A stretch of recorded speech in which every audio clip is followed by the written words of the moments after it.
নজর রাখবো পরবর্তী সংবাদে। সরকারি চাকরির মুখাপেক্ষী না হয়ে বরাহ পালন করে স্বাবলম্বী এক যুবক, এমনটাই ছবি ধরা পড়লো উত্তর থেকে।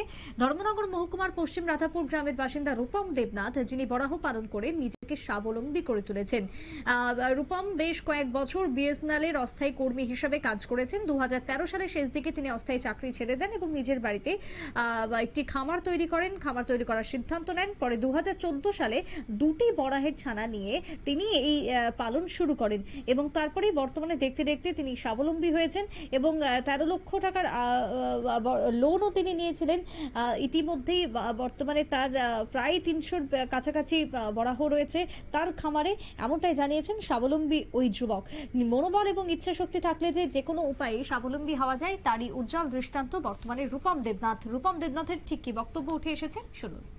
ডিপার্টমেন্টের যে স্টাফগুলো আছে প্রতি সপ্তাহে মাসে একবারে ভিজিট করে অনেক ধরনের যেগুলো প্রবলেম হলে হেল্প করে। আমি তো নিজেই করি। তারপরে যেগুলো আমরা দেখেন মেডিসিন সময় ডেট তার কাছ থেকে নিতে লাগে, স্যারগুলো আমি ফোন করি, যেমন তারা সবসময় ভিজিট করে। গভর্নমেন্টের তরফ থেকে এআরডিডির মাধ্যমে ফুলফিল হেল্প পাইতেছি। দুটো দিয়ে শুরু করেছেন, বর্তমানে আপনার এখানে কতগুলো শুকর রয়েছে? বর্তমানে আমার 300+।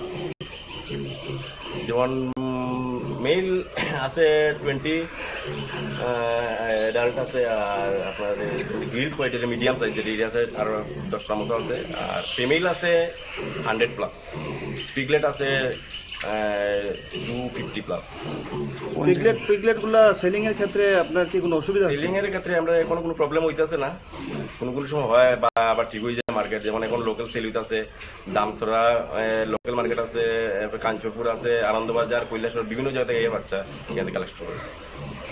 কোনো সরকারি সাপ্লাই দেওয়ার মধ্যে যখন টেন্ডার হয়, যেমন গত ইয়ারে 22-এর বোধ হয় 22-এর লাস্টের টেন্ডার হয়েছিল ইলেকশন আগে, তখন আমরা সাপ্লাই করেছিলাম প্রায় 1400 বাচ্চা পিগলেট আমি সাপ্লাই করেছি নর্থ ডিস্ট্রিক্ট ঊনকোটি মিলে।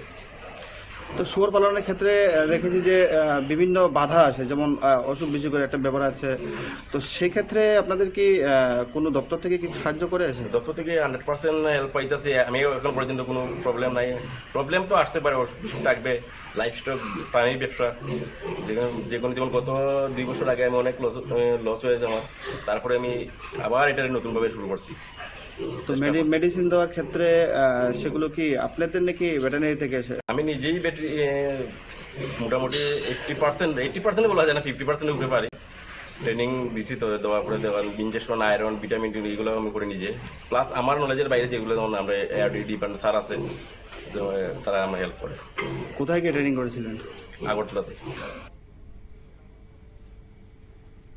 আপনারা শুনলেন স্বাবলম্বী যুবকের বক্তব্য। বর্তমানে তিনি যে স্বাবলম্বী হয়েছেন, অন্যদিকে আরো মানুষজন যাতে সরকারি চাকরির মুখাপেক্ষী না হয়ে এভাবেই বিভিন্ন ক্ষেত্রে পশুপালনের মধ্য দিয়ে স্বাবলম্বী হয়ে উঠতে পারেন, তার জন্যই তিনি আহ্বান রেখেছেন। ছোট্ট একটা বিরতির পর ফিরে আসবো, সঙ্গে থাকুন।